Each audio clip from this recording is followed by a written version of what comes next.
只见一只鸵鸟正悠闲地走着，突然被埋伏的猎豹吓到，可不一会儿，鸵鸟就反应过来，原来这是一只落单的猎豹。它没有选择逃跑，而是选择与猎豹正面硬刚起来。猎豹好歹是掠食者，岂能任由猎物在自己面前撒野？虽然在体型上要远小于鸵鸟，可是猎豹却一点都不怂。但是实力毕竟在那里摆着，一只落单的猎豹似乎对眼前的大鸵鸟没有任何威胁。在双方周旋一会儿后，猎豹不再做无谓之争，准备撤退，而鸵鸟则在这一次短暂的遭遇战中获得胜利。但不是每只鸵鸟都这么幸运，像下面这只鸵鸟遇上了花豹，那就惨了。虽然猎豹和花豹都是猫科动物，但猎豹除了速度快之外，综合战斗力是不如花豹的。可以从视频中明显的看出来，这只鸵鸟的个头还蛮大的，但依然被花豹控制在身下。鸵鸟也不想坐以待毙，拼了命的想从花豹口中挣脱，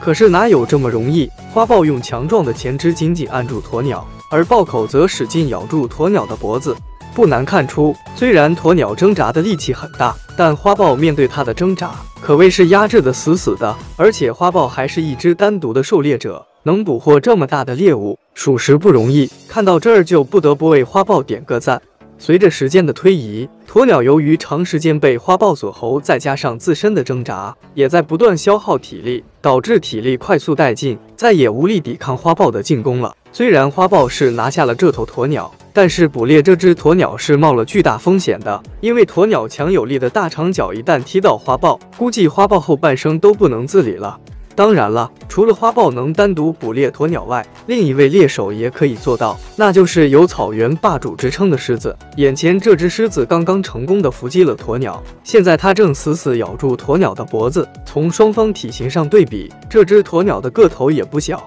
但是面对狮子的锁喉，鸵鸟虽然很努力的在挣扎了，但感觉狮子还是稳如泰山，丝毫没有松口的迹象。对于鸵鸟来说，最要命的是，就在刚刚一会儿的功夫，鸵鸟的喉咙好像是被狮子直接给咬断了，现在连挣扎的机会都没有了。不得不说，狮子整个捕猎鸵鸟的过程中可谓是干净利落，没有给鸵鸟任何反抗的机会。按道理来说，鸵鸟的速度也是很快的，除了猎豹能匹敌外，其实花豹和狮子是无法追上的。只能说上述这两只鸵鸟太大意了，遭到狮子和花豹的伏击。虽然自己有强壮的大体型，但奈何脖子太细，而花豹和狮子又刚好是锁喉高手，双方相遇，一旦鸵鸟被抓到，其结果可想而知。